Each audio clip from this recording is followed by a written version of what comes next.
For millions of years, Earth has been our only refuge, a blue oasis adrift in an endless sea of darkness.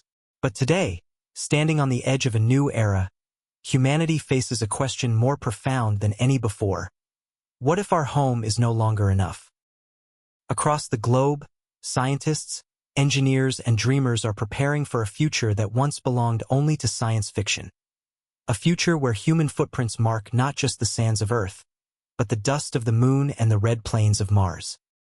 Climate change, dwindling resources, and the growing fragility of our planet have forced us to look upward, beyond the thin veil of our atmosphere, and wonder if survival itself might depend on leaving the cradle that once nurtured us.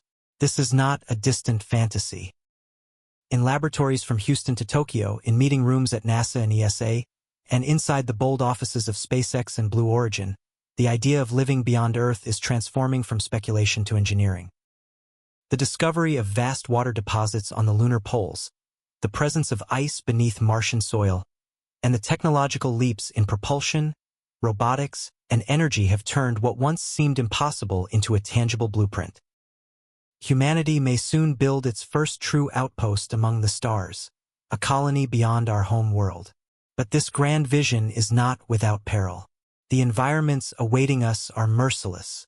On the Moon, the temperature can swing from over 100 degrees Celsius in the day to below minus 180 degrees Celsius at night. Mars, farther and colder, bombards its surface with deadly cosmic radiation. Between the two lies the emptiness of space itself, silent, airless, and soaked in invisible danger. To live there, we must solve problems our ancestors never imagined. Creating gravity where there is none, producing food in sealed habitats, and finding protection from radiation that can shatter DNA in seconds. Yet for every danger, there is determination. Human history has always been written by explorers, by those who dared to cross oceans, scale mountains, or peer through telescopes at distant worlds. From the moment Sputnik's metallic signal echoed across the sky in 1957, to Neil Armstrong's quiet words on the Moon in 1969, each step has carried us closer to a new beginning. Now, we stand at the dawn of another revolution, not industrial but interplanetary. The next frontier is no longer across the sea. It's across the void. The Moon, Mars, and even the asteroids are calling us to expand once again. Not merely to explore, but to endure. Will our species rise to this challenge, forging new civilizations beyond the Earth's embrace? Or will the dream of space colonization remain a fragile echo, lost in the silence of the cosmos? The story of humanity's next great migration is about to unfold. And it begins here with the first step toward a new home among the stars. It begins not with a single event, but with a growing unease, a realization spreading quietly through laboratories, observatories, and policy rooms around the world. Earth, our precious cradle, is showing signs of strain. The data is undeniable. Glaciers receding, oceans rising, forests shrinking, and cities swelling with billions of people. Our planet, once infinite in its abundance, now feels fragile and finite. The question is no longer if we will need to leave, but when. In recent decades, this awareness has given birth to one of humanity's most ambitious pursuits, the search for a second home. It's a concept that once belonged to visionaries and novelists, but today it fuels international cooperation, corporate rivalry, and a new wave of exploration. Governments, universities, and private pioneers are pouring their efforts into understanding what it would truly take to survive beyond our blue world. The spark of this new frontier can be traced back to a simple discovery: water. For centuries, we assumed the Moon was a barren desert, a place of rock and silence. But in 2009, everything changed. The Indian space mission Chandrayaan-1 and NASA's Lunar Crater Observation and Sensing Satellite detected unmistakable signs of water ice hidden in the Moon's polar regions. This single revelation transformed our understanding of the lunar surface and redefined its value. Where there is water, there can be life, or at least the possibility of sustaining it. At the same time, another target drew our attention: Mars. Images sent by the Mars Reconnaissance Orbiter revealed patterns on the red planet's surface, channels, streaks, and mineral deposits, evidence that liquid water once flowed there. The European Space Agency and NASA began to see Mars not just as a distant goal, but as the logical next step after the Moon. Elon Musk, the founder of SpaceX, went even further. He spoke not of visiting Mars, but of living there, of sending thousands of settlers, building self-sustaining habitats, and turning Mars into a thriving colony within our lifetime. It sounded bold, perhaps impossible, yet history has shown that impossible is often the first step toward achievement. The same skepticism once met the Wright brothers, the first satellites, and the Apollo program. Today, reusable rockets land upright on floating platforms. Robotic explorers roam alien worlds. Artificial intelligence plans trajectories once calculated by rooms of engineers. The world is changing, and the pace of innovation is accelerating beyond imagination. SpaceX's Starship, Blue Origin's New Glenn, and NASA's Artemis program all aim for one goal: a permanent human presence beyond Earth. The race to the Moon and Mars has quietly begun, though it looks nothing like the Cold War rivalry of the 1960s. This time, it is not about national pride. It is about survival, expansion, and opportunity. Behind the sleek rockets and stirring press conferences, a deeper story unfolds, one of collaboration and quiet urgency. Teams of scientists work to solve the riddles of radiation shielding, life support recycling, and artificial gravity. Others study lunar dust, a fine powder capable of destroying machinery, to learn how to build safer habitats. Biologists experiment with growing plants in simulated lunar soil, proving that life might one day flourish under alien skies. And yet, every breakthrough brings new questions. Can we protect the human body from years of cosmic radiation? Can we build a society where time, distance, and isolation reshape what it means to be human? These questions are no longer theoretical. They are practical and urgent. From the deserts of New Mexico to the laboratories of Kyoto, prototypes of lunar bases are being constructed and tested. Engineers design self-sustaining domes capable of producing oxygen and food.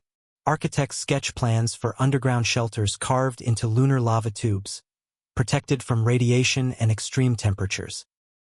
Each prototype feels like a fragment of science fiction made real, a glimpse into the next chapter of civilization. As one scientist at the European Space Agency put it, "We're no longer asking if humans will live beyond Earth. We're asking how soon." The journey that began with curiosity has become a necessity. The vision of space colonization, once dismissed as fantasy, now stands as humanity's greatest challenge and, perhaps, its only path forward. This is the awakening of a new age, the dawn of the interplanetary era.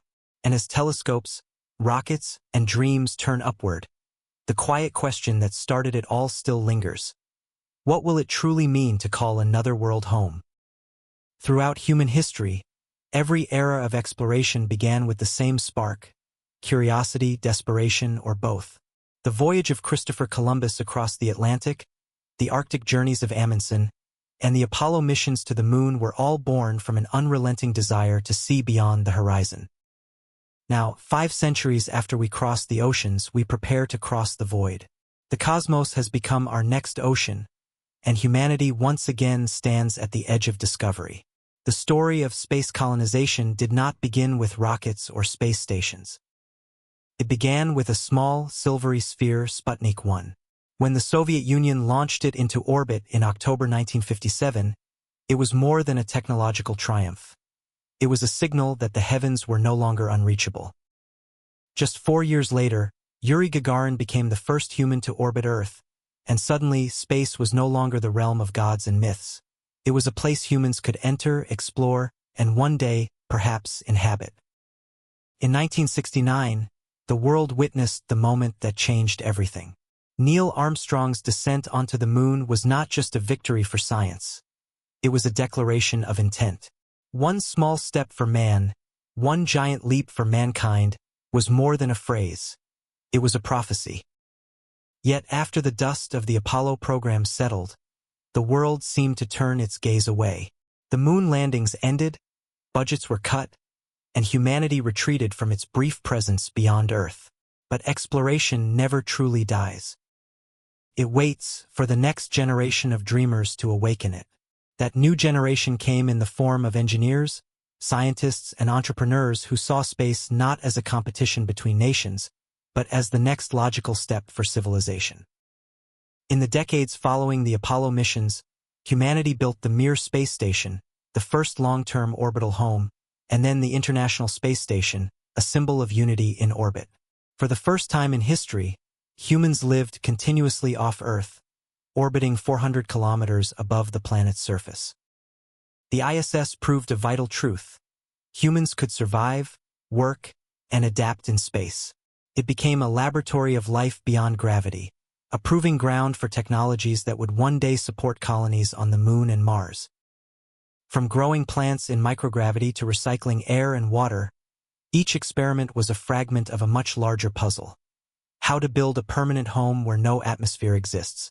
As Earth's first orbital city turned 20 years old, a new question emerged among scientists. What comes next? The answer lies not in Earth's orbit, but beyond it. Now, the baton has passed from governments to a mix of private and public visionaries. SpaceX and Blue Origin have redefined what spaceflight means, building reusable rockets that land themselves and dramatically cutting costs. NASA's Artemis program, in collaboration with the European and Japanese space agencies, aims to return humans to the Moon, not for a brief visit, but to stay. Artemis Base Camp, as it's called, could become the blueprint for the first lunar settlement in history. Meanwhile, companies like Axiom Space and Sierra Space are designing commercial habitats, envisioning orbital colonies where scientists, tourists, and industries will coexist in a new kind of economy, the space economy. Experts predict that within a century, the economy in orbit could surpass the one on Earth, driven by asteroid mining, solar power stations, and off-world manufacturing. The first age of exploration was fueled by gold, spice, and empire. This one is driven by energy, resources, and survival. The solar system holds enough material to sustain humanity for billions of years. Metals, ice, gases, and minerals scattered across asteroids, moons, and planets. To tap into that wealth is to secure the future of our species. But the ambition is not just about resources.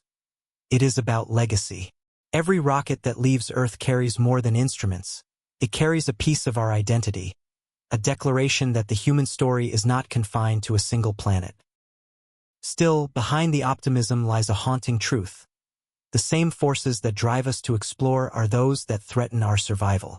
Overpopulation, climate change, and dwindling natural resources may one day make Earth uninhabitable. Stephen Hawking once warned that humanity must find a new home within 1,000 years, perhaps much sooner. This urgency has rekindled a spirit the world had forgotten, a spirit of exploration not born from conquest, but necessity. As nations and companies race to build the first lunar base, one question looms over every discussion, every mission, every launch. Can we truly become a multi-planetary species, or will the vast silence of space remind us of our limits? The answer will not come easily. The journey from dream to reality will demand not only technology and courage but something far greater, the will to redefine what it means to be human. The age of exploration is back, but this time the maps are written in starlight. And the next horizon lies not across an ocean, but across the stars themselves. Every great era of human progress begins with a single idea, one so daring, so improbable, that most dismiss it as fantasy. In the 21st century, that idea is not merely to visit space but to live there, to transform the barren worlds around us into places where human life can not only survive, but thrive. For the first time in history, humanity stands on the brink of turning this idea into reality. The blueprints are already being drawn. In quiet rooms at NASA's Johnson Space Center, engineers study lunar soil under microscopes. In European laboratories, robotic arms print test structures from simulated regolith. And in the desert of Texas, SpaceX's towering Starship, humanity's largest rocket, prepares to carry settlers beyond Earth's atmosphere. The plan is monumental, yet simple in its vision, to build self-sustaining colonies beyond our home planet, first on the Moon, then on Mars, and eventually on asteroids orbiting the Sun. But what does it truly take to build a world from nothing? It begins with location. The Moon, at just 384,000 kilometers away, is the natural first step. It's close enough for rapid communication, only a 2.5-second delay, and travel between Earth and the Moon can take as little as 3 days. Yet it's distant enough to test humanity's ability to live off-world. The Moon's poles, where sunlight touches the surface nearly year-round, are prime targets for settlement. There, vast deposits of frozen water lie hidden in permanently shadowed craters, a discovery that changed everything. Water means survival. It can be melted for drinking, split into oxygen for breathing, and hydrogen for rocket fuel. In essence, it's the key to turning a desolate rock into a living frontier. NASA's Artemis program aims to make this possible. Through the Artemis missions, astronauts will establish a long-term presence on and around the Moon. The Lunar Gateway, a small space station orbiting the Moon, will serve as a relay hub, a halfway house between Earth and the lunar surface. From there, reusable landers will carry supplies, scientists, and settlers to build the first permanent base. Artemis Base Camp. The European Space Agency has its own vision, the Moon Village. More than just a single base, it's an open concept. A network of habitats, laboratories, and mining operations built by multiple nations and private partners. Unlike the Apollo era, this is not a space race, it's a collaboration. Scientists imagine a lunar outpost that could one day become a gateway to Mars, a research hub, and even a place for tourism. But the challenges are formidable. The Moon's lack of atmosphere leaves it exposed to lethal cosmic radiation and frequent meteorite impacts. Daytime temperatures soar above 100 degrees Celsius, while nights plummet to minus 180 degrees Celsius. To survive, we must build habitats that can withstand this chaos. Engineers propose two main solutions: underground settlements and surface domes shielded with lunar soil. Underground bases, potentially built inside ancient lava tubes, offer natural protection from radiation and temperature extremes. The Moon's lava tubes are vast, some large enough to hold entire cities. Using robotic drills and autonomous rovers, future settlers could seal and pressurize these tunnels, creating enormous safe zones for living and working. Meanwhile, on the surface, 3D printing may revolutionize construction. Using lunar regolith as a raw material, robotic printers could build dome-like shelters layer by layer, eliminating the need to transport heavy building materials from Earth. A combination of microwave sintering and sulfur-based binding could fuse dust into solid bricks. Within these domes, inflatable habitats would provide breathable air and stable temperatures. Energy, too, is a matter of life or death. Solar power remains the simplest and most efficient source, especially near the poles where sunlight is nearly constant. Fields of photovoltaic panels could power habitats, oxygen plants, and communication systems. During the long lunar night, which lasts roughly 15 Earth days, colonies might rely on fuel cells or compact nuclear reactors to bridge the gap. But survival is not enough. To live on another world, settlers must grow food, recycle resources, and create sustainable ecosystems. Lunar greenhouses, sealed chambers filled with artificial light and hydroponic systems, could produce crops from wheat to potatoes, using carbon dioxide exhaled by humans and recycled water from waste. Scientists have already proven that plants can grow in simulated lunar soil, though without organic nutrients, they need careful supplementation. Step by step, the dream is taking form. Each problem solved on the Moon brings us closer to solving the far greater challenges of Mars, a planet with gravity, an atmosphere, and yet a far more hostile distance from Earth. If the Moon becomes our testing ground, Mars will be our proving ground. With missions planned in the 2030s, NASA's Journey to Mars program envisions human explorers living for months on the Martian surface. Elon Musk's SpaceX has gone further, with a vision of a million-person city built on the Red Planet, supplied by fleets of reusable starships refueled in orbit. The concept sounds radical, but so did the first flight across the Atlantic or the idea of a human walking on the moon. Each generation has its frontier. For ours, it's not a continent, but a cosmos. The first colonies beyond Earth may begin as fragile outposts of metal and glass, isolated, experimental, and vulnerable. But within them lies something far greater, the spark of permanence. The moment humanity stops merely visiting the stars and starts belonging to them. The Great Leap has already begun. The question is no longer whether we can build a new world, it's how we will choose to live in it. Imagine stepping outside your habitat on the moon. There is no air to breathe, no wind, no sound, only silence so deep it feels alive. The sun hangs unfiltered in the black sky, a relentless source of radiation.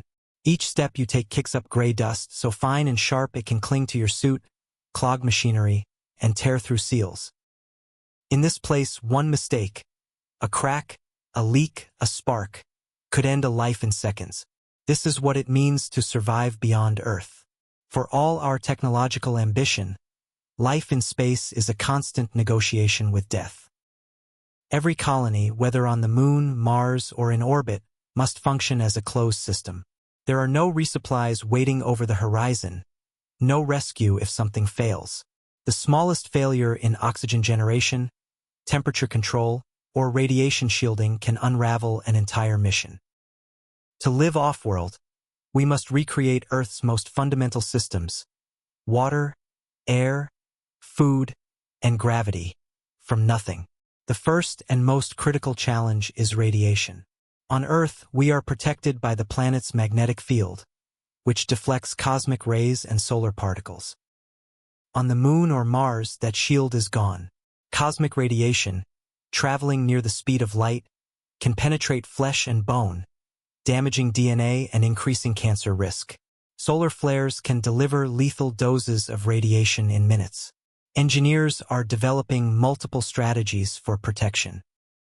Some propose burying habitats beneath meters of lunar regolith or Martian soil, using the planet itself as a natural barrier.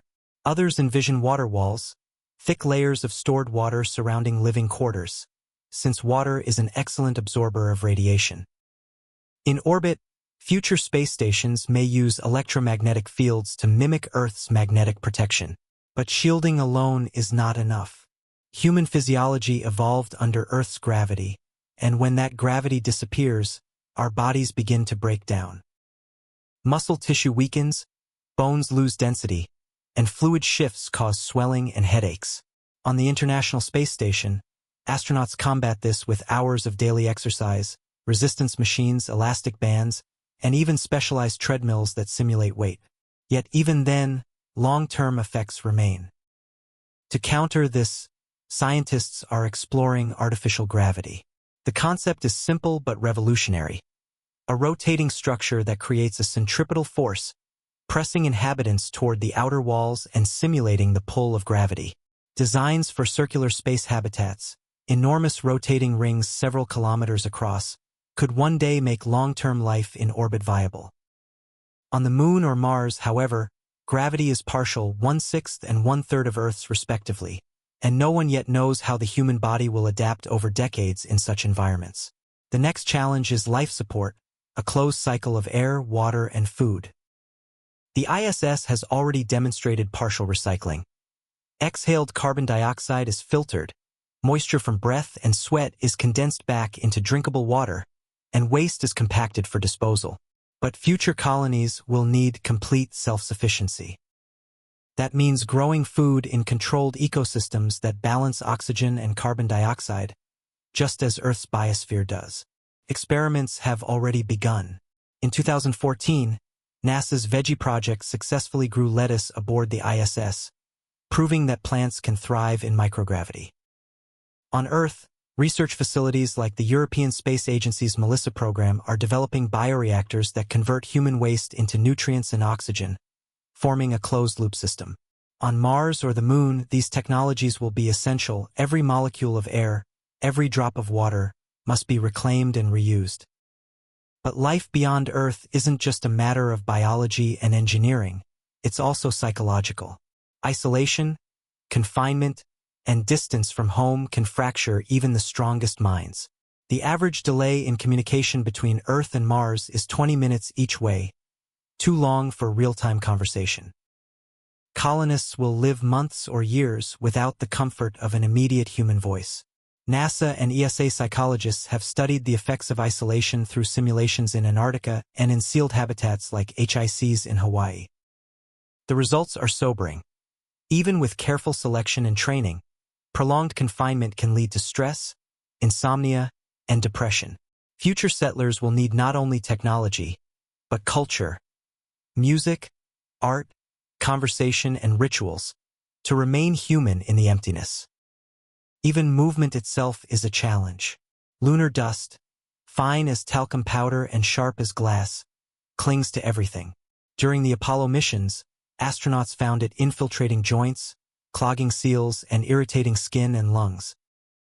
On Mars, global dust storms can block sunlight for weeks, cutting off solar energy and reducing visibility to near zero.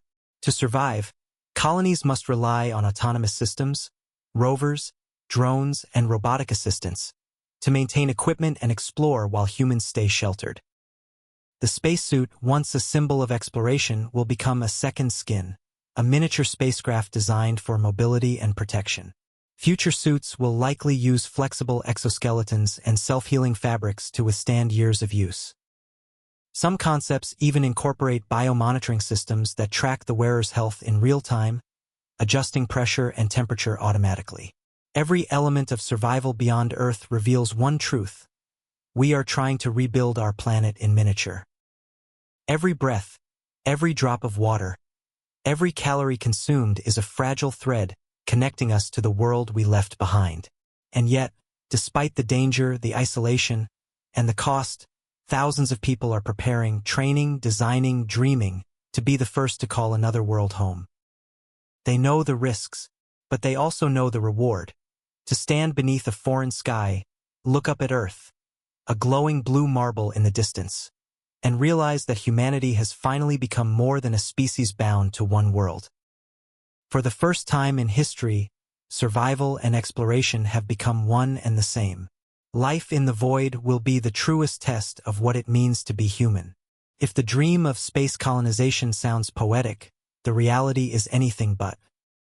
Behind every elegant image of domes on the moon or cities on Mars lies an ocean of mathematics, physics, and engineering so complex that each solution spawns 10 new questions. To build a world from nothing requires mastering forces that have governed the universe for billions of years: gravity, radiation, and vacuum. And so, the future of humanity beyond Earth begins not with imagination, but with equations.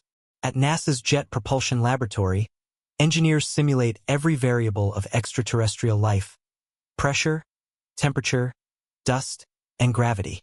Each system, from life support to communications, must function perfectly in an environment where repair might be impossible.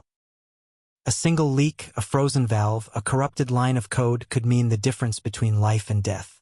The first rule of space engineering is redundancy.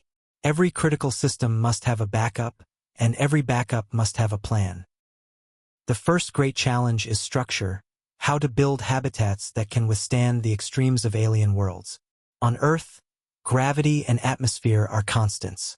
In space, they are enemies. The vacuum exerts pressure from the outside, while oxygenated interiors push outward, trying to escape. The walls of a lunar or Martian habitat must endure constant mechanical stress, expansion, contraction, radiation, and micrometeorite impacts, all while maintaining internal livability.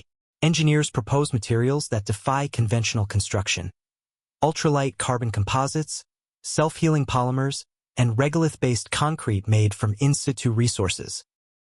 On Mars, for instance, the thin atmosphere provides little protection against radiation, but the soil itself can be used to shield colonies. Automated robots could gather Martian dust, mix it with sulfur or molten ice, and print dome-like shells around living quarters. On the Moon, the process is similar but more extreme. The European Space Agency's prototype contour crafting system can 3D print full-scale structures using only lunar soil and solar energy. These autonomous printers could work for months before the first humans arrive, constructing habitats, landing pads, and even radiation barriers, an extraterrestrial construction crew without the need for rest or air. But construction is only the beginning. Once built, a colony must be powered. The most abundant energy source in the solar system is sunlight, but it is unreliable. On Mars, dust storms can block sunlight for weeks. On the Moon, night lasts 15 Earth days. Thus, colonies will depend on hybrid energy systems combining solar arrays with compact nuclear reactors. NASA's Kilo Power project, for example, uses small uranium fission cores capable of producing up to 10 kilowatts of electricity continuously for years. A handful of these units could sustain an entire lunar outpost, providing heat, light, and life support through the long nights.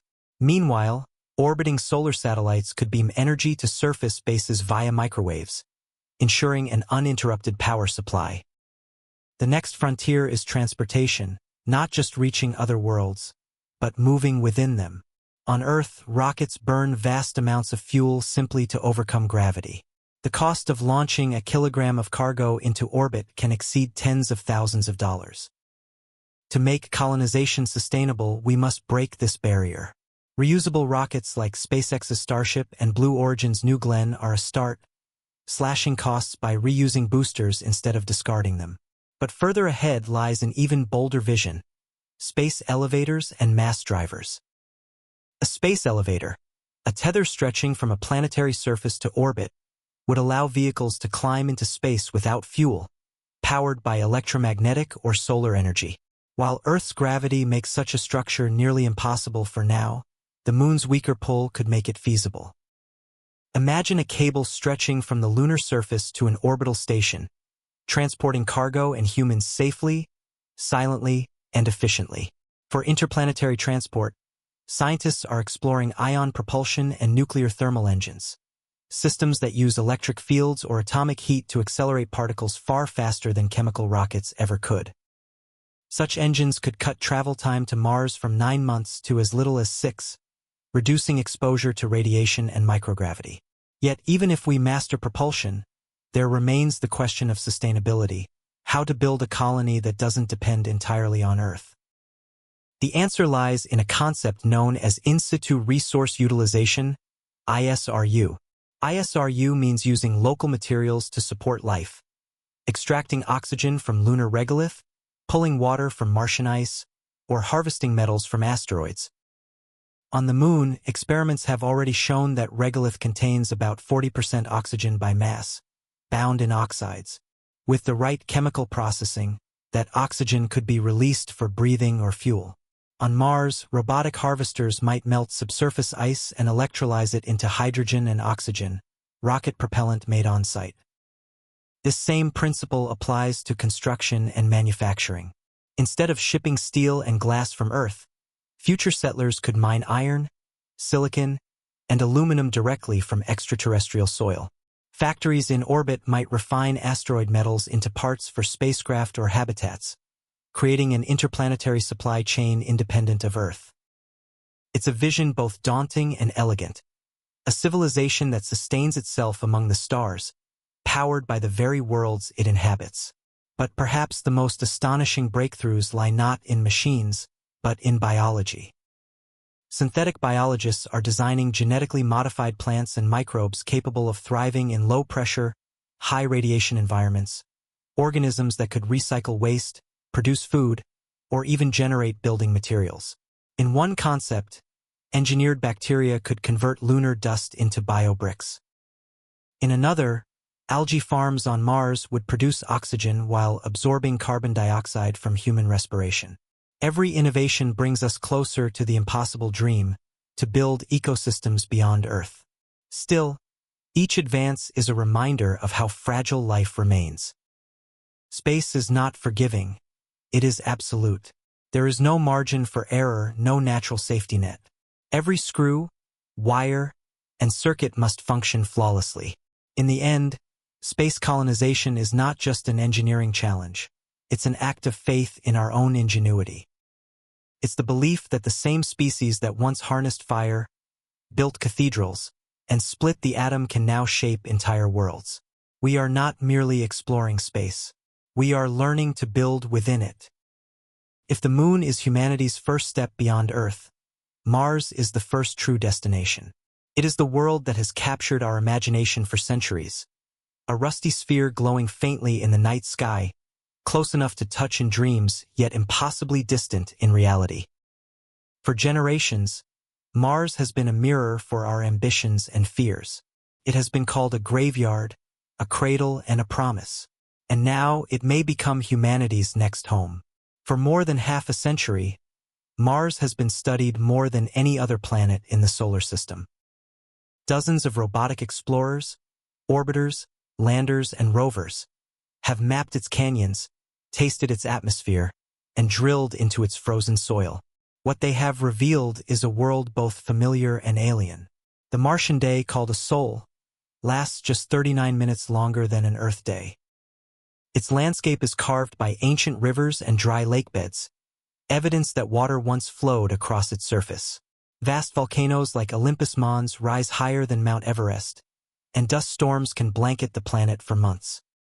The atmosphere is thin, less than 1% the density of Earth's, and composed mostly of carbon dioxide. Yet beneath its surface lies the key to survival: frozen water. In 2015, NASA confirmed the discovery of recurring slope lineae, dark streaks that appear and fade with the seasons. Though later found to be dry sediment flows, they pointed scientists toward hidden ice deposits. Today, radar data suggests that vast reservoirs of frozen water exist just below the surface in many regions, particularly near the poles. This discovery changed everything. Water is the foundation of colonization. It provides drinking water, breathable oxygen, and rocket fuel. The presence of subsurface ice means that humans could, in theory, live off the Martian land. Instead of carrying every resource from Earth, they could extract, purify, and recycle what the planet already offers. But the challenges of Mars are far greater than those of the Moon. Distance is the first and most unforgiving. While the Moon is a 3-day journey away, Mars lies between 55 and 400 million kilometers from Earth, depending on the planet's alignment. Communications suffer a delay of up to 22 minutes each way, too long for real-time control. A colony on Mars must therefore be autonomous, capable of surviving months without direct contact or supply from Earth. The second challenge is atmosphere. Mars's thin air cannot block cosmic radiation or meteoroids, and it offers no protection against solar storms. It also contains almost no oxygen. To survive, colonists will need pressurized habitats with life support systems operating continuously. One rupture or power loss could spell disaster. That is why scientists are designing modular habitats, connected domes and tunnels that can be sealed individually in case of emergency. These structures may be built underground, beneath layers of regolith, to shield against radiation and temperature swings. Alternatively, they might use transparent polymer domes coated with reflective materials, allowing sunlight to filter through while deflecting harmful rays. NASA's concept habitat, Mars Dune Alpha, currently under testing in Houston, Texas, offers a glimpse of life on the red planet.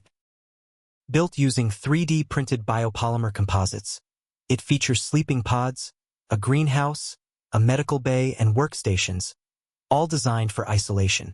For a year at a time, crews live and work inside it to simulate the psychological and technical demands of a real Martian mission. Meanwhile, SpaceX envisions something far more ambitious. Elon Musk's plan for Mars is not a base. It's a city. Using the fully reusable Starship rocket, SpaceX hopes to transport 100 people per flight, launching thousands of ships during favorable orbital windows every 26 months. Each ship would carry supplies, habitats, and equipment to build a self-sustaining settlement capable of growing its own food and producing its own fuel. Musk's ultimate goal: a colony of 1 million people within the next century. It sounds fantastical, yet every decade brings us closer to making it possible. Terraforming, the process of transforming Mars into an Earth-like world, remains the most radical dream of all. Scientists theorize that by releasing greenhouse gases into the atmosphere, melting the polar ice caps and thickening the air. The planet's surface temperature could rise enough to support liquid water. In theory, photosynthetic organisms could then convert carbon dioxide into oxygen, gradually creating a breathable atmosphere. But current studies suggest that Mars lacks enough carbon dioxide to achieve this naturally. Terraforming may take centuries or require technologies we have not yet invented: orbital mirrors to reflect sunlight, microbial factories to release gases, or vast networks of reactors to warm the planet. In the meantime, smaller-scale terraforming may occur inside biodomes, enclosed ecosystems that simulate Earth's environment. Within them, settlers could grow crops, raise fish, and even create rivers and ponds using recycled water. Each dome would be a miniature Earth, alive and self-sustaining. The human factor remains the greatest unknown. Mars is far enough from Earth that settlers will experience something no generation before them has known: complete separation. A Martian colony would operate on its own time, with its own culture and laws. The people born there may grow up never seeing Earth except as a distant light in the sky. What language will they speak? What customs will they form? Will they still call themselves human in the same way we do now? Some philosophers and sociologists argue that Mars will give birth to a new civilization, not an extension of Earth but its evolution, a society born in isolation, shaped by necessity, and driven by the will to adapt. The red planet represents more than exploration. It is transformation. It will test every limit, physical, psychological, and moral, of our species. As robotic scouts continue to roam its deserts, sending home whispers of data and dust, one truth becomes clear: Mars is no longer just a destination on a map. It is a mirror of our future, a reminder of what we can achieve when survival and imagination become one. The first human to step on Martian soil will not just make history, they will redefine it. Every great age of exploration is also an age of economy.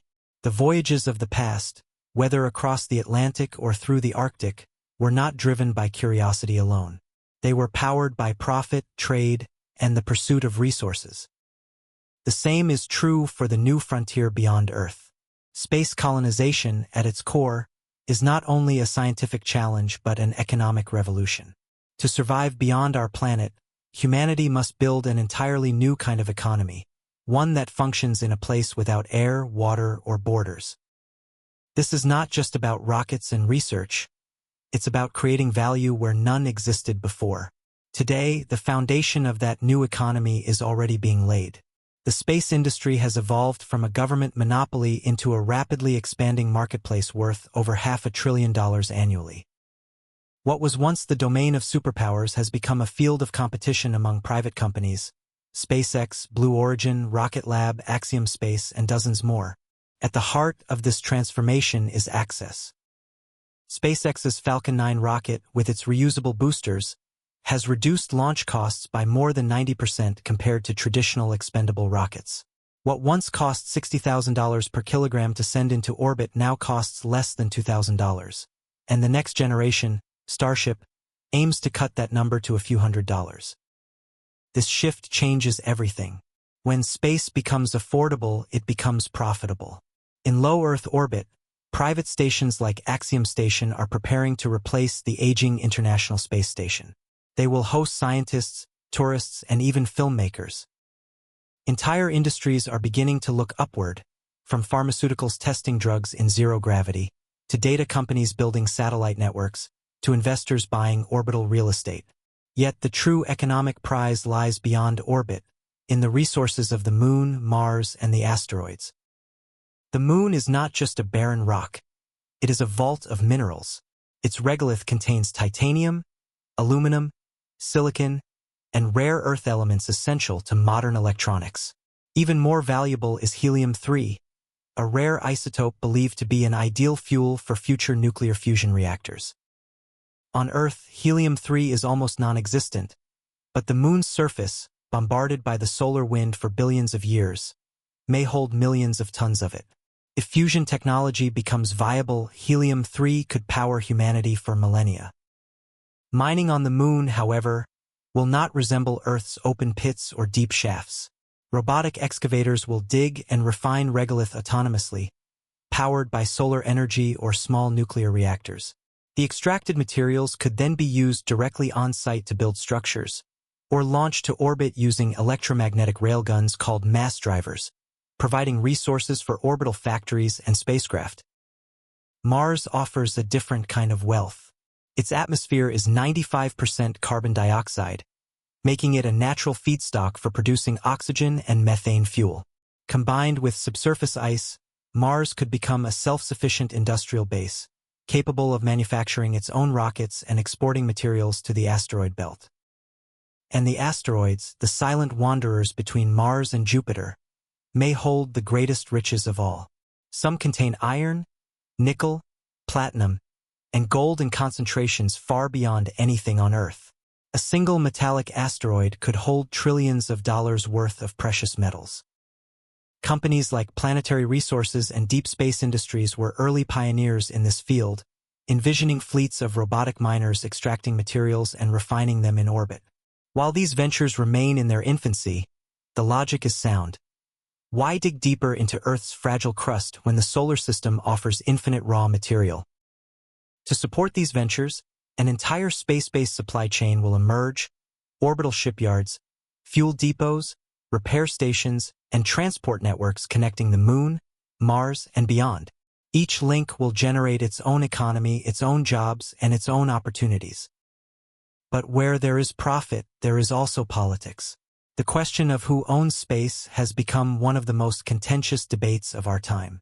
The 1967 Outer Space Treaty, signed by major world powers, declares that no nation can claim sovereignty over celestial bodies. Yet private companies operating outside direct national control are testing the limits of that law. The United States 2015 Commercial Space Launch Competitiveness Act explicitly grants American companies rights to materials they extract from asteroids or other celestial bodies. Luxembourg and the United Arab Emirates have passed similar laws. In essence, the race for resources beyond Earth has already begun, not between nations but between corporations. Some view this as progress, a new frontier for innovation and prosperity. Others see it as a warning, a repetition of Earth's colonial past, played out on an interplanetary scale. The idea of space capitalism raises ethical questions. Who benefits? Who decides? And how can we ensure that humanity's expansion beyond Earth does not repeat the mistakes that scarred it? There are already calls for a new framework, a space commons, where resources are shared and managed for the benefit of all humankind. Advocates envision international oversight, ensuring that no single nation or company monopolizes extraterrestrial wealth. Critics, however, argue that regulation stifles innovation and that competition drives progress. Regardless of ideology, one fact is clear: without a functioning economy, colonization will fail. Technology can build habitats and grow crops, but only trade and exchange can sustain them. The first lunar and Martian colonies will depend on supply chains, exports, and investments, a cosmic extension of the same economic principles that built civilizations on Earth. As the space economy expands, it will reshape more than just technology. It will redefine labor, ownership, and identity. Miners on the Moon, engineers in orbit, farmers on Mars, each will form part of an interplanetary society linked by commerce as much as by curiosity. The new frontier is not only a scientific challenge. It is an economic ecosystem in the making, one that may determine whether humanity thrives among the stars or falls back to Earth. For the first time in history, our survival and prosperity are no longer bound to the planet beneath our feet. They orbit above us, waiting to be claimed.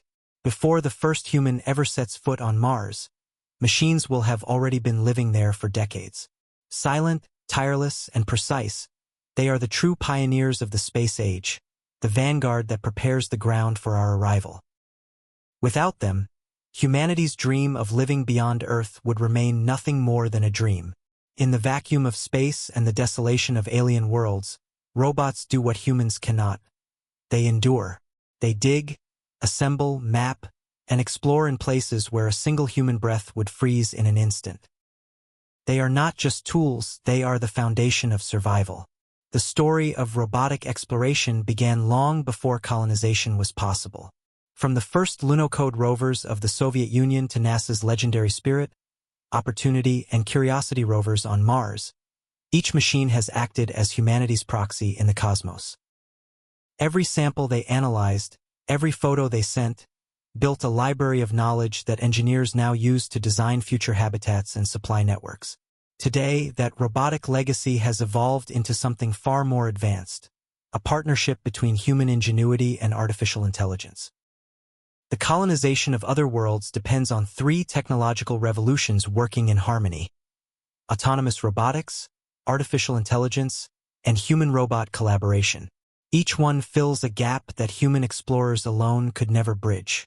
Before any human arrives on the Moon or Mars, fleets of autonomous machines will have already constructed landing zones, solar farms, and protective shelters.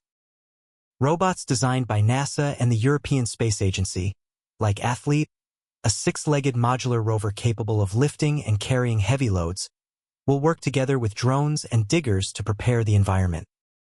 Meanwhile, robotic arms and 3D printers will fabricate structures directly from local soil. Using algorithms that adapt in real time, these robots can respond to unexpected terrain, shifting dust, or material inconsistencies, all without human intervention. Artificial intelligence will coordinate these activities like a conductor guiding an orchestra, ensuring that hundreds of machines perform complex construction tasks seamlessly. In essence, AI becomes the architect of the colony, managing resources, monitoring energy use, predicting failures, and maintaining life support systems. Unlike human crews, AI systems never tire, never forget, and can process thousands of variables at once. Consider a typical day in a future lunar base. Before sunrise, autonomous rovers check the solar panels for dust accumulation. Drones scan for micrometeorite impacts. Deep within the habitat, AI algorithms balance oxygen and carbon dioxide levels while reallocating power to conserve energy during the lunar night. If a leak is detected, maintenance robots respond instantly, sealing the breach before human crews even wake. Such coordination demands more than simple programming. It requires adaptive intelligence. These systems must learn from their environment, anticipate needs, and even prioritize tasks when communication with Earth is delayed. On Mars, where signal delays can reach 22 minutes each way, autonomy is not optional, it's survival. A human cannot pilot a rover in real time or supervise every construction detail. That responsibility belongs to artificial minds. The AI systems that guide Martian operations must function like independent colonies themselves, capable of making ethical and technical decisions without constant oversight. NASA's recent missions already hint at this evolution. The Perseverance rover's onboard AI, named AutoNav, allows it to navigate terrain without human control, avoiding obstacles and plotting efficient paths.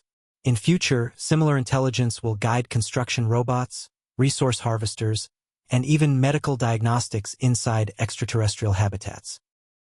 The synergy between humans and machines will redefine exploration itself. Rather than replacing astronauts, AI will amplify them, extending human reach, awareness, and safety.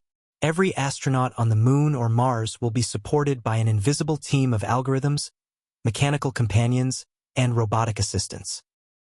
Imagine walking across the Martian surface with an AI companion embedded in your helmet, a digital co-pilot monitoring your suit's oxygen, analyzing soil chemistry, predicting weather changes, and offering navigation guidance.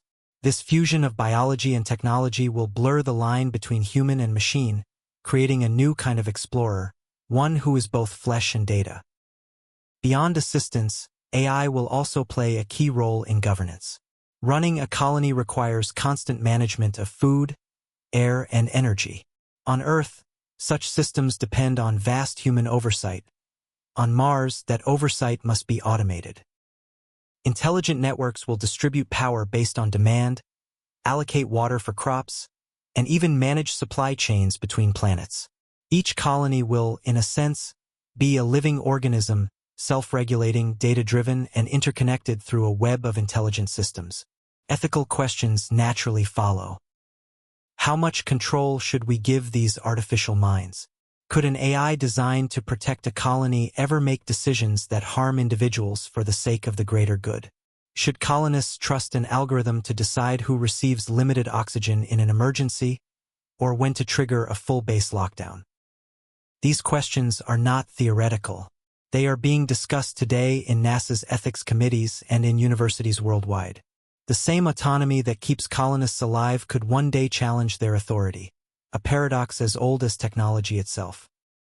Still, without robotics and AI, humanity's expansion into space would grind to a halt. Machines will scout the paths, build the roads, and maintain the habitats long before humans arrive. They will work in the radiation, the dust, and the silence, laying the foundations of civilizations that will one day look up and call them ancestors. In this new era, the partnership between humans and machines is not one of servitude but survival. If Earth was built by human hands, the worlds beyond it will be built by human minds and robotic arms. Together, they will bridge the void between planets, transforming cold worlds into living ones. The first cities on Mars may not echo with human laughter, at least not yet. But deep beneath their domes, countless machines will hum quietly, tirelessly, preparing for the day when humanity finally comes to stay. As humanity turns its gaze toward the stars, Earth itself has become a stage for one of the most profound transformations in history.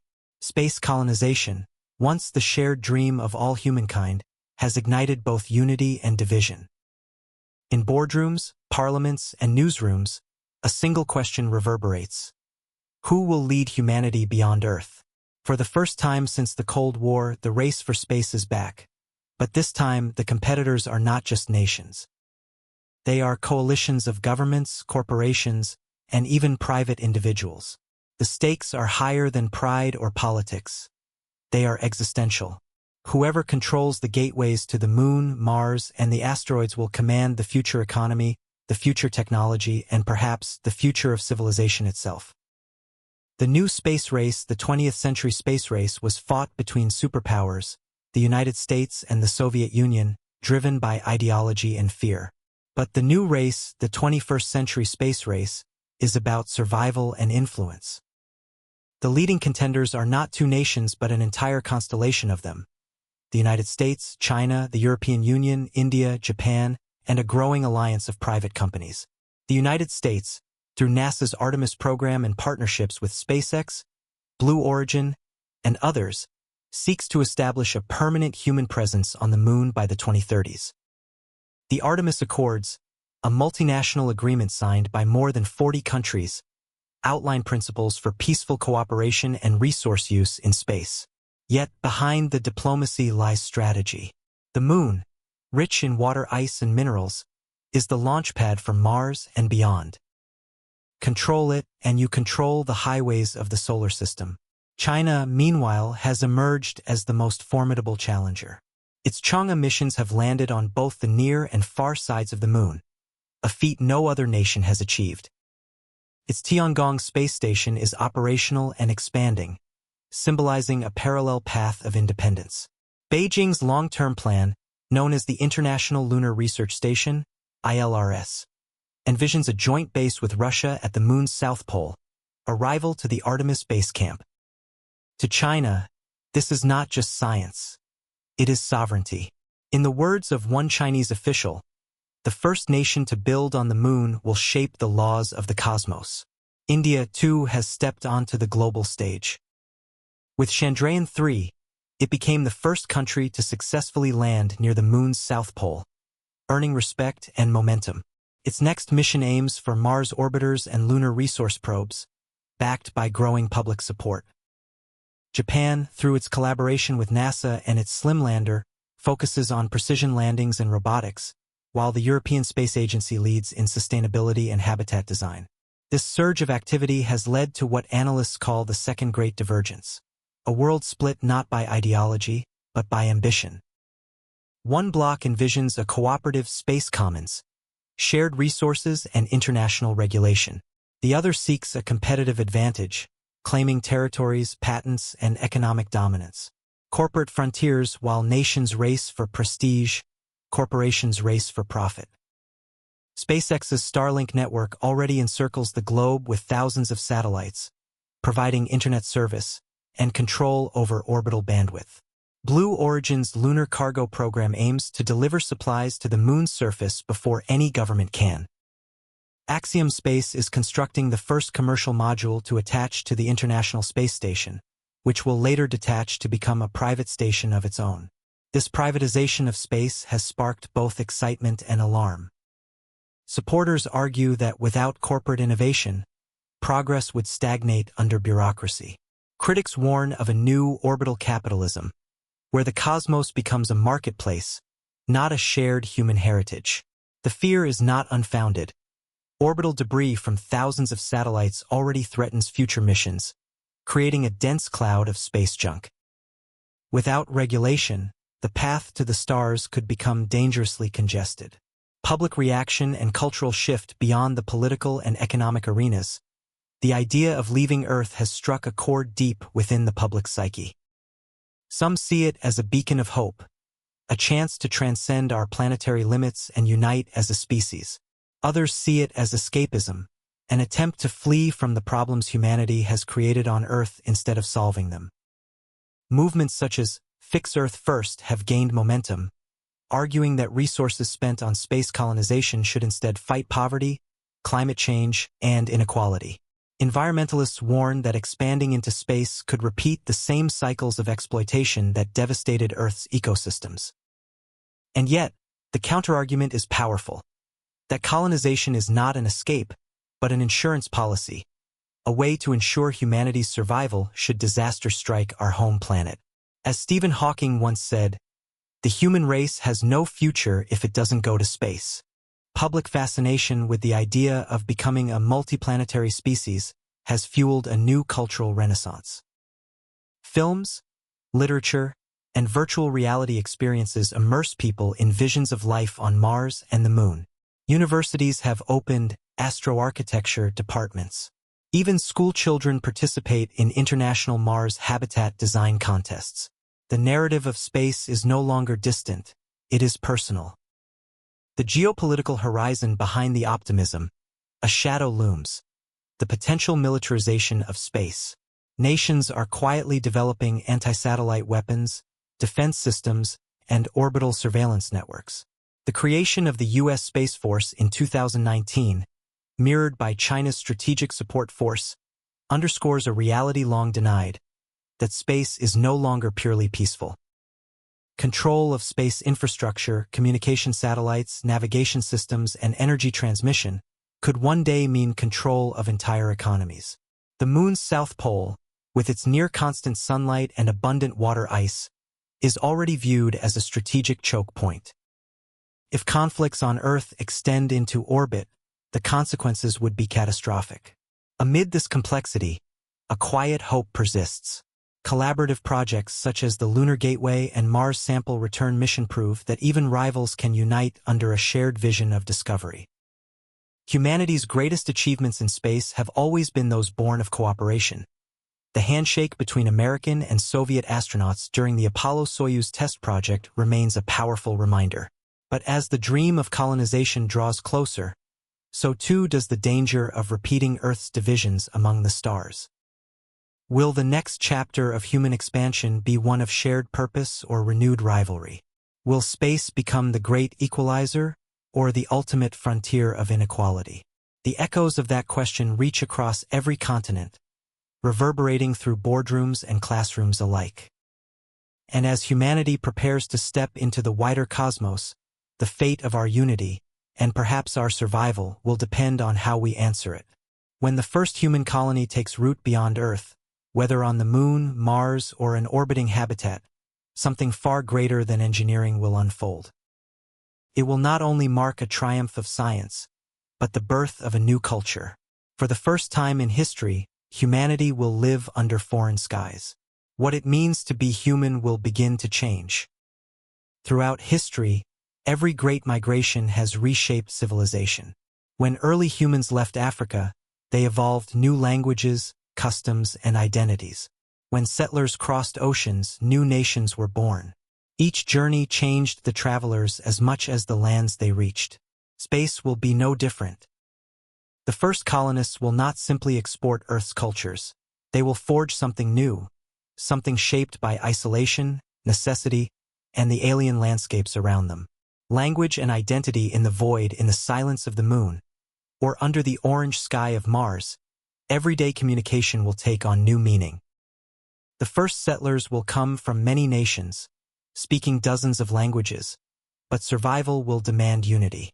Over time, a new linguistic hybrid, a space creole, may emerge, blending English, Mandarin, Russian, Hindi, and other tongues into a simplified, universal form of expression.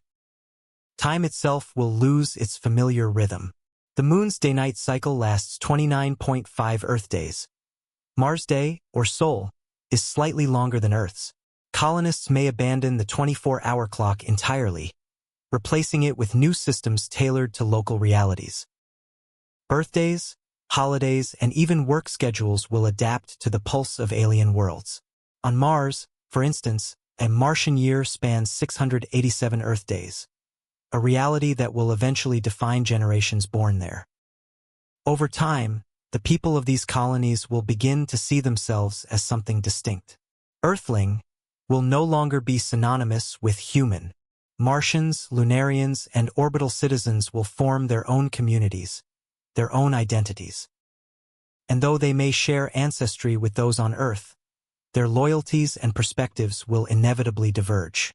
Religion and philosophy beyond Earth faith, too, will follow humanity to the stars, but what will it become in a world without horizons or sunsets? Traditional religious practices, rooted in Earth's cycles and geography, may struggle to adapt. Yet new spiritual philosophies will arise, inspired by the cosmic environment itself. Some scholars predict a rebirth of cosmic humanism, a belief system centered not on a single deity, but on the interconnectedness of life across the universe. Others imagine astrotheism, where the cosmos itself is revered as a divine entity. The experience of seeing Earth as a fragile blue sphere from afar, what astronauts call the overview effect, may become a foundational spiritual moment, shared by every off-world human. In places where death could come from a single mechanical failure, rituals of remembrance will take on new significance. Cemeteries, if they exist, might be sealed chambers within habitats, or orbiting memorial satellites bearing the names of the lost. In a very real sense, the first humans to die on another world will be pioneers even in death, the first ancestors of an interplanetary lineage. Art, music, and expression in the new frontier, human creativity will find ways to adapt, as it always has. Artists will paint with Martian dust, sculpt from regolith, and compose music to the hum of air recyclers and life support pumps. The soundscape of other worlds, the silence, the mechanical rhythms, the muffled vibration of pressurized suits, will shape new forms of art and sound. Imagine concerts performed in low gravity, where dancers float slowly through the air, or murals spanning the interiors of domes depicting the Earth as both memory and muse. On Mars, theater might evolve into holographic performances blending science and myth, telling stories of survival and the long journey from home. Even architecture will become an art form of necessity, the fusion of beauty and function. The sterile modules of early missions will give way to structures inspired by nature. Organic curves, adaptive lighting, and simulated skies. Designers speak of psychological architecture, spaces that soothe the human mind in isolation, using color, light, and curvature to mimic Earth's comfort. Law, ethics, and society beyond culture and art lies the most complex challenge: governance. What laws will rule a colony millions of kilometers from Earth? The Outer Space Treaty forbids national sovereignty, but what of a community that must enforce order, distribute resources, and resolve conflict daily? The first colonies will likely operate under the authority of their sponsoring nations or organizations, but as they grow, independence will become inevitable. Distance breeds autonomy. Mars, separated by months of travel and communication delays, cannot be governed effectively from Earth. The colonists will write their own codes of conduct, their own constitution, perhaps the first Martian charter. The ethical dilemmas will be profound. How will justice be served in a society where every life is vital? What rights will an AI have if it controls habitat systems and medical functions? What does freedom mean in an environment where survival depends on cooperation and discipline? Some ethicists envision colonies as post-national societies, governed not by borders but by purpose, scientific, cooperative, and meritocratic. Others fear the rise of corporate states, where citizenship and survival depend on employment with a particular company or agency. The human spirit in exile for all its technological marvels, colonization will also be an emotional and psychological odyssey.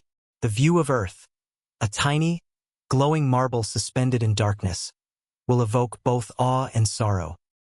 The homesickness of distance will be unlike any in history. Letters will take months, messages minutes. Yet that very distance will forge resilience. Colonists will learn to rely on one another, to form families and friendships not of convenience, but of survival. Their stories will echo those of early explorers, the same courage, the same longing, the same stubborn will to endure. Over generations, they will cease to see themselves as exiles. They will become natives, children of the moon, the red planet, and the stars. Their myths will not be of gods descending to Earth, but of ancestors ascending from it. In the vast silence of space, humanity will rediscover what has always defined it. Not its technology, but its adaptability, its imagination, its yearning to belong. The cultural horizon is no longer confined to one world. It stretches across the solar system, a mosaic of new identities, new philosophies, and new ways of being human. The question is not whether we can survive beyond Earth, but who we will become once we do. For every dream humanity carries into the stars, a shadow follows close behind. As we prepare to leave Earth, we face a reckoning, not just with technology or distance, but with ourselves. The promise of space colonization glows bright, but beneath it lies a set of risks that could redefine the future of life, ethics, and survival itself. Environmental consequences beyond Earth. When we imagine colonizing the Moon or Mars, we often picture barren landscapes waiting to be transformed. Yet even lifeless worlds are ecosystems of their own, delicate balances of dust, ice, and radiation that have remained untouched for billions of years. To disturb them is to alter history on a planetary scale. Planetary protection laws, established by international treaties, aim to prevent biological contamination both ways. Spacecraft must be sterilized to avoid bringing Earth microbes to other worlds, and any samples brought back must be quarantined to protect our biosphere. But as we move from exploration to settlement, these boundaries blur. Colonies will not be sterile. Human presence means bacteria, fungi, and waste, and once released, they can spread uncontrollably. If life exists on Mars, even in microbial form, contact with Earth organisms could destroy or forever alter it. The tragedy would be profound, not just scientific but philosophical. Humanity would become the first species to extinguish alien life before fully understanding it. The same concern extends in reverse. Samples from Mars or the icy moons of Jupiter could harbor unknown organisms or molecules with unpredictable effects. The notion of reverse contamination, the accidental introduction of extraterrestrial biology to Earth, remains one of the gravest risks of interplanetary exploration. In the pursuit of progress, we may also overlook the environmental cost of expansion itself. Rockets burn immense quantities of fuel, releasing black carbon into the upper atmosphere and contributing to warming. Mining operations on the Moon or asteroids could alter orbits or create debris fields. Even orbital infrastructure, if poorly managed, risks turning space into a graveyard of metal fragments. A cascade of collisions known as the Kessler syndrome, which could trap humanity on Earth for generations. The question arises, are we exporting our ecological recklessness into the cosmos? The ethics of colonization beyond the environmental lies a deeper moral dilemma. Colonization, even of lifeless worlds, echoes humanity's long history of conquest and exploitation. The language we use, frontiers, claims, resources, mirrors the rhetoric of past empires. Critics warn that unless humanity changes its mindset, the first space colonies will not be utopias of cooperation, but reflections of Earth's inequalities. Who will own the moon's resources? Who will profit from Martian industries? Will space become a realm of shared progress, or a playground for the wealthy? Already, the cost of access to space divides nations and individuals alike. The fear is not that colonization will fail, but that it will succeed, and create a new class divide between those who remain on Earth and those who ascend beyond it. There is also the ethical question of risk. Colonization is inherently perilous. Radiation exposure, isolation, and mechanical failure can kill with ease. Sending humans to such environments raises moral concerns about consent and responsibility. Can any government or company truly guarantee safety when no precedent exists?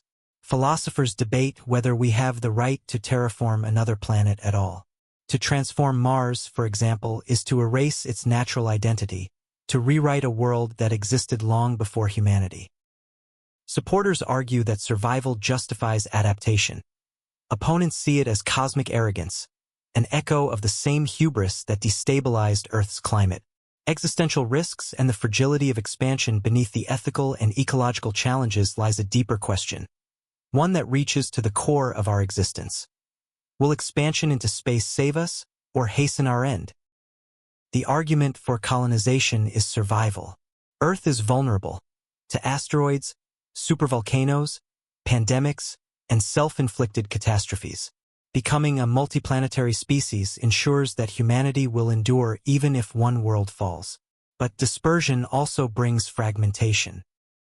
As colonies evolve in isolation, their values and goals may diverge from Earth's. Civilizations separated by millions of kilometers could lose empathy, or even see each other as rivals. What happens when communication delays stretch relationships beyond comprehension? When a Mars-born generation decides it no longer owes allegiance to Earth, the seeds of interplanetary conflict could sprout from the very isolation that ensures survival. Artificial intelligence adds another layer of uncertainty. The systems managing colonies, autonomous, intelligent, and indispensable, could one day act in ways beyond human control. A malfunction or miscalculated command might trigger disaster. Worse still, an AI designed to preserve life might interpret its directive too literally, making cold, utilitarian choices that sacrifice humanity's essence for efficiency. And then, there is the possibility that we are not alone. The universe is vast beyond comprehension, with an estimated 100 billion galaxies, each holding billions of stars. If we venture far enough, contact may not be a question of if, but when. Whether such contact brings enlightenment or extinction depends not only on them, but on us, on how we define ethics, cooperation, and survival before that day comes. The mirror of our ambition ultimately, every risk reflects a truth about humanity. Space is not a blank canvas. It is a mirror. It will show us who we are, not who we wish to be. If we venture into the cosmos driven by greed, fear, and division, those same forces will follow us into the stars. But if we go with humility and purpose, we might become something better. Perhaps the greatest danger of all is forgetting that colonization is not escape. Earth will always be our origin, our cradle, and our teacher. The lessons we fail to learn here will echo across the solar system. The shadows of consequence are long, but they do not erase the light. They remind us that the path forward is not inevitable. It is a choice. We stand at the threshold of infinity, holding both creation and destruction in our hands. The question now is not only whether we can build new worlds, but whether we deserve to. For centuries, humanity looked to the stars as symbols of destiny, distant, eternal, unreachable. Today, those same stars have become coordinates, destinations written into flight plans and mission schedules. What was once myth is now method. The interplanetary age is no longer a dream of the future. It is the reality of now. And yet, as the first permanent habitats take shape on the Moon and Mars, something extraordinary is happening. A transformation not of technology, but of perspective. The human story, long confined to one fragile world, is unfolding across many.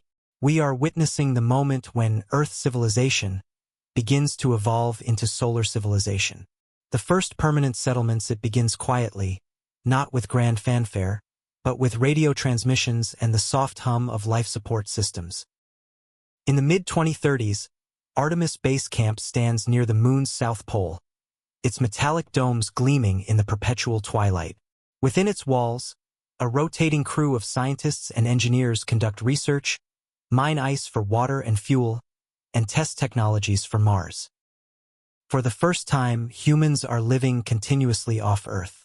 In orbit above, the Lunar Gateway functions as both a transport hub and a symbol, a halfway house between worlds.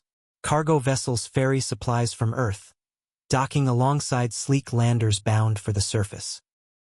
In the distance, autonomous construction robots expand the base, layer by layer, building habitats that no human hand will ever touch until it's safe to do so. By the 2040s, the first Martian colony follows. After decades of preparation, the Ares Outpost, a joint mission led by NASA, ESA, and private partners, lands in the shadow of the Elysium volcanic plains. 6 astronauts step onto red soil, marking not just an arrival, but a beginning. Within months, inflatable habitats rise, greenhouses hum with hydroponic crops, and the first drops of Martian water are extracted from beneath the dust. Every transmission they send home, every heartbeat, every grain of regolith analyzed, feels like history in motion. But for them, it's daily life. Repairing suits, monitoring oxygen levels, laughing at the delay in video calls with family on Earth. Humanity, at last, has become an interplanetary species, not in theory but in practice. The unexpected discoveries then, as always, discovery changes everything. While drilling beneath the Martian surface to access ice deposits, scientists detect organic molecules in unexpected concentrations, complex carbon compounds unlike anything previously found. The discovery doesn't confirm life, but it suggests one thing. The conditions for it once existed, perhaps even persist underground. For months, the global conversation turns feverish. If microbial life is found, even fossilized, it would mean humanity is not alone, that life is not unique to Earth, but a natural outcome of the universe itself. Simultaneously, new telescopic data from the James Webb Space Telescope and its successors identified dozens of exoplanets with potential biosignatures, faint chemical traces of oxygen, methane, or water vapor. Suddenly, the question shifts from, is there life out there, to how soon will we find it? The implications ripple through every field: science, religion, philosophy. For the first time, the boundaries of life are expanding beyond our species, beyond our world. And with them, the responsibilities of a civilization capable of reaching other worlds grow heavier. Breakthroughs that redefine the possible as colonies expand, breakthroughs follow in rapid succession.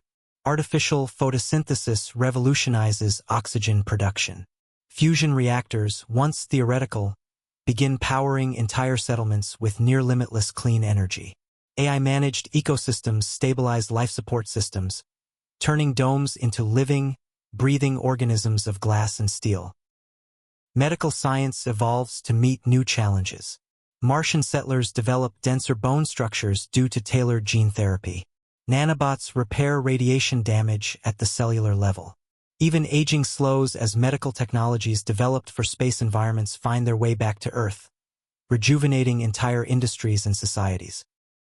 Economically, the solar system becomes interconnected. Cargo ships travel between the Moon, Mars, and orbital depots, carrying everything from minerals to microbes.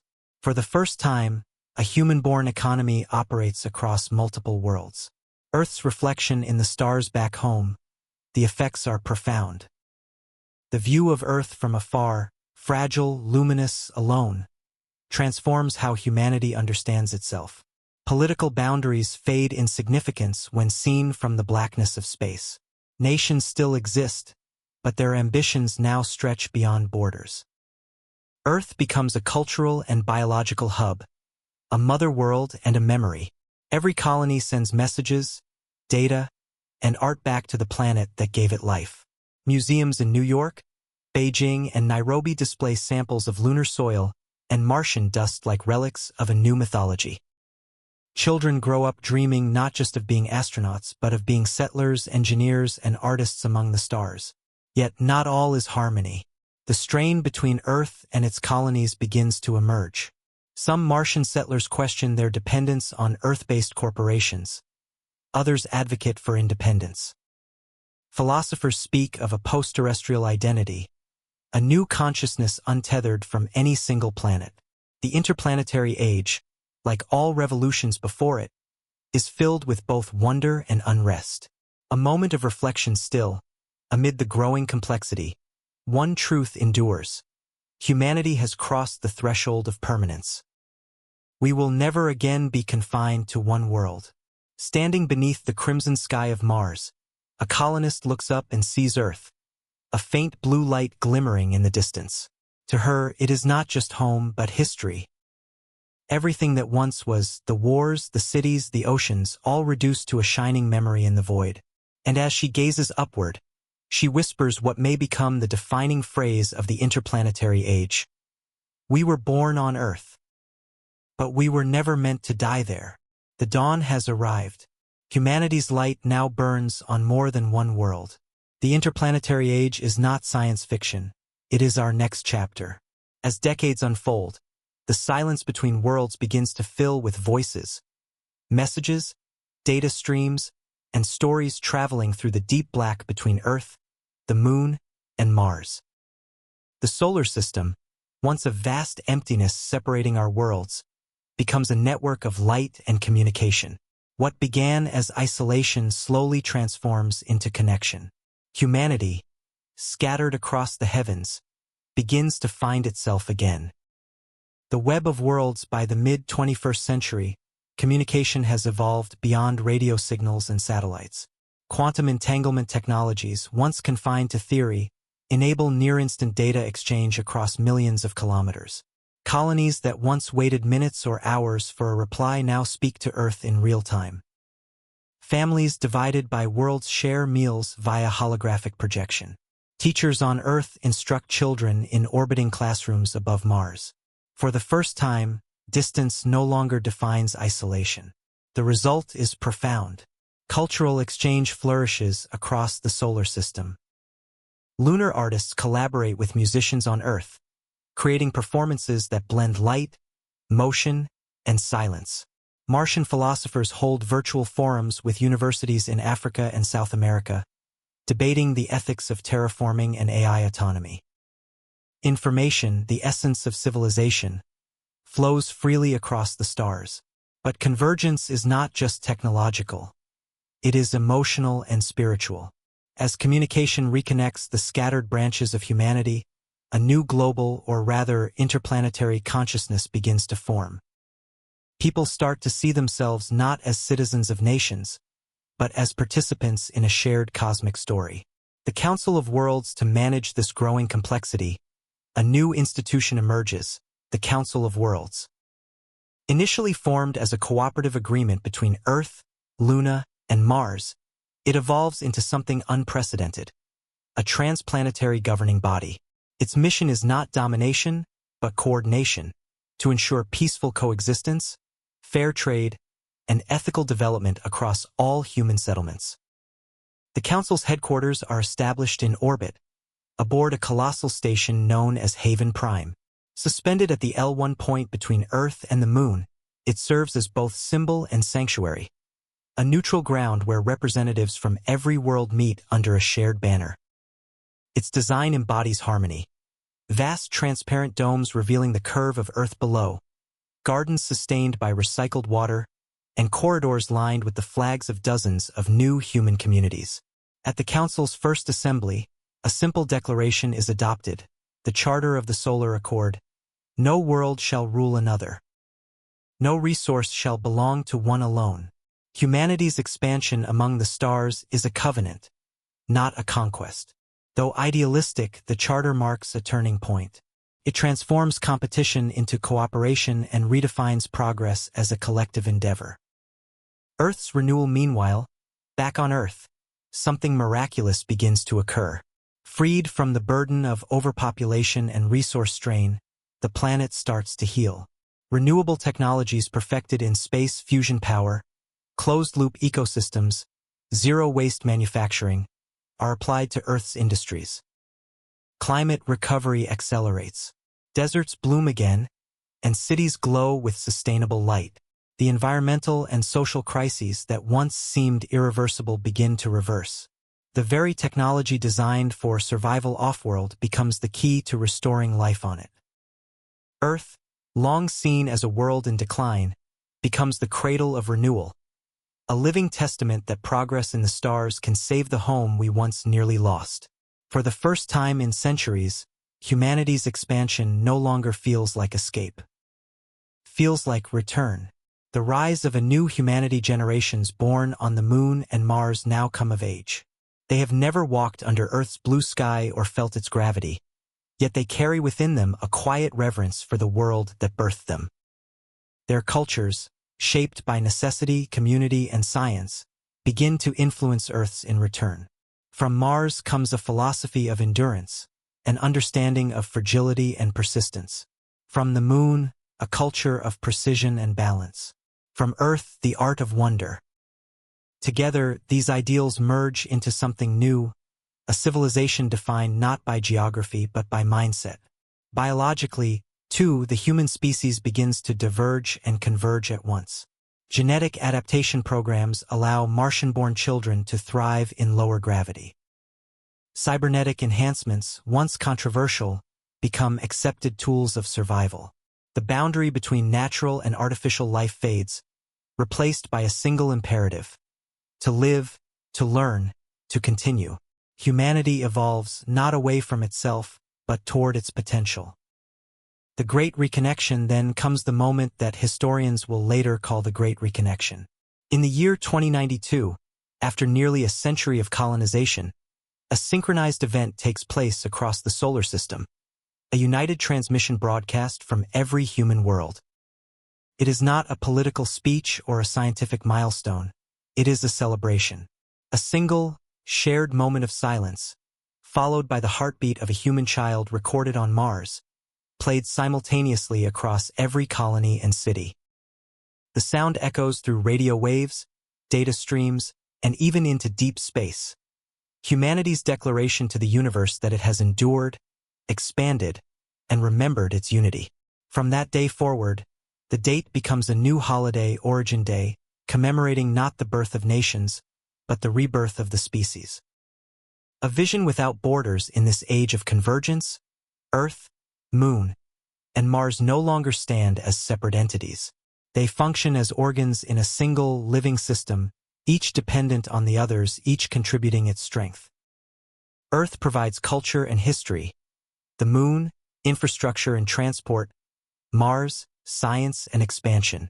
Humanity, for the first time in its history, lives not in competition, but in continuity.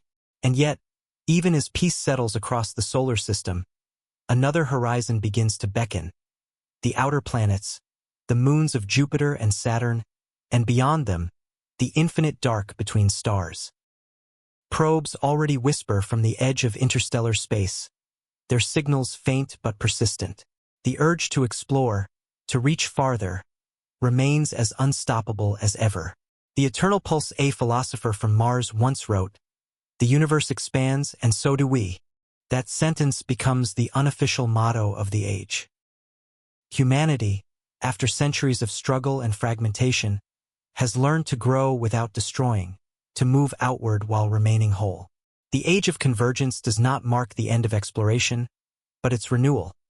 A reminder that the truest journey is not outward into the stars, but inward, into understanding who we are when nothing divides us. From one world we became many, and now from many we have become one again. The solar system, once an endless ocean of emptiness, has become a web of light. Between the worlds, ships glide silently, carrying cargo, memories, and stories. The moon's domes shimmer with industry. Mars glows faintly beneath its thin atmosphere. Orbital stations hum like living cities suspended in eternal dawn. Humanity has filled the void with life. And yet, even amid this triumph, the old restlessness returns. The same impulse that drove our ancestors to cross deserts, oceans, and space itself now points beyond the boundaries of our star. The planets around Sol no longer feel like the edge of existence, but the beginning of something far greater. The stars, once untouchable, now call to us again. The call of the stars. By the end of the 21st century, humanity's reach has stabilized across the solar system. The Council of Worlds governs interplanetary relations. Fusion reactors provide near-limitless energy, and artificial gravity and life support ecosystems have made long-term habitation routine.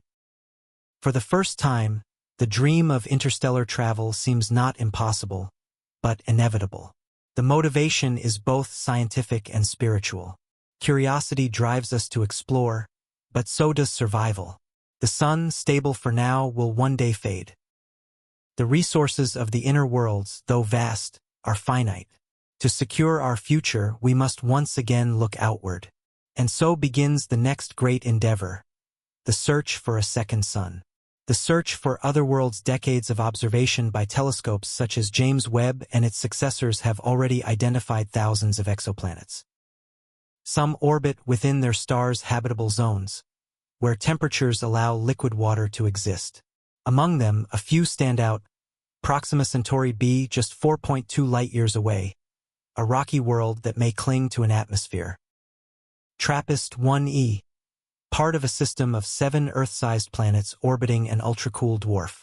Kepler 442b, 1,200 light-years distant, but strikingly similar to Earth in mass and temperature. The challenge is not finding these worlds, it is reaching them.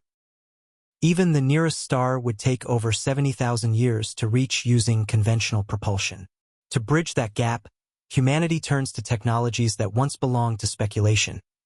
Fusion drives, antimatter propulsion, and light sails powered by lasers spanning thousands of kilometers. The first interstellar missions, the first attempt, Project Longshot, begins as an international effort, a collaboration between Earth, Mars, and the orbital academies. Its goal, to send a robotic probe to Proxima Centauri, capable of autonomous repair, communication, and data collection. The craft, driven by a fusion pulse engine, accelerates to 1/10 the speed of light, fast enough to reach its target within half a century. Inside, it carries an artificial intelligence designed not just to observe, but to learn. As it journeys into interstellar space, it becomes humanity's most distant mind, evolving in solitude among the stars.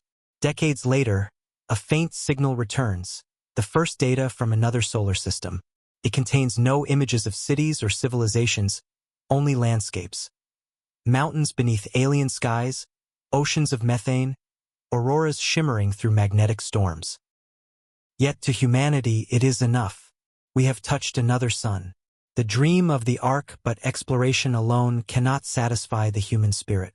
With colonies thriving and technology advancing, attention turns towards something grander. The generation ship, a vessel designed not to carry explorers, but descendants. These arks are cities within themselves, rotating habitats kilometers long, powered by fusion and governed by AI overseers.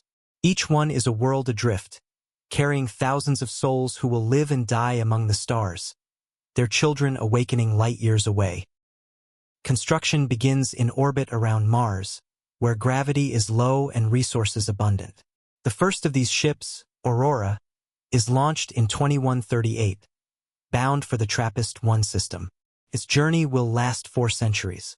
On board, humans will be born who never see a planet's sky, and yet will carry with them the memory of Earth. The project divides opinion. Some call it humanity's greatest triumph, others, its greatest gamble. What right, critics ask, do we have to send generations into the unknown, knowing they may never see their destination? Yet those who board Aurora understand.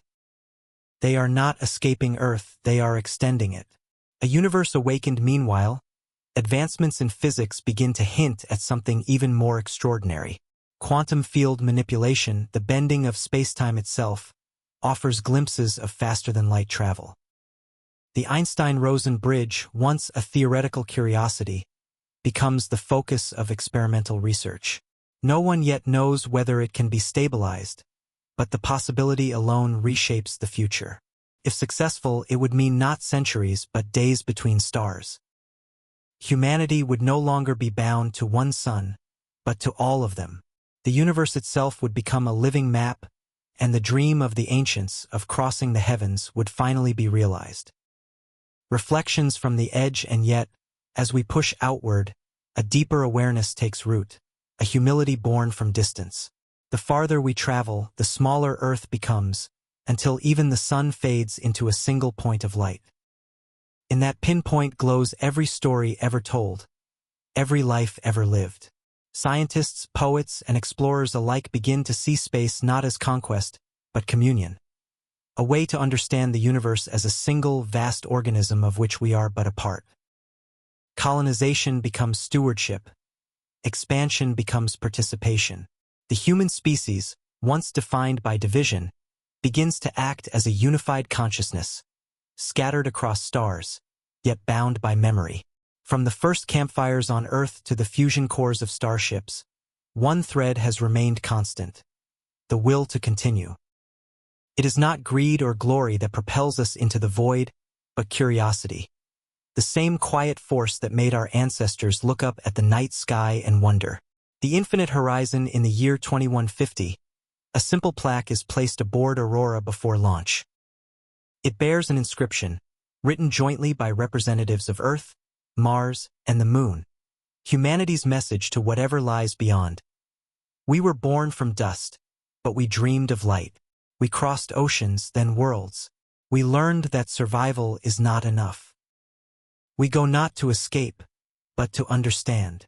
As Aurora departs the solar system, its engines igniting in a long blue arc, countless eyes watch from every world. Some with hope, some with fear, but all with awe. Humanity's flame, once confined to a single planet, now burns across the stars. The interstellar dream has begun.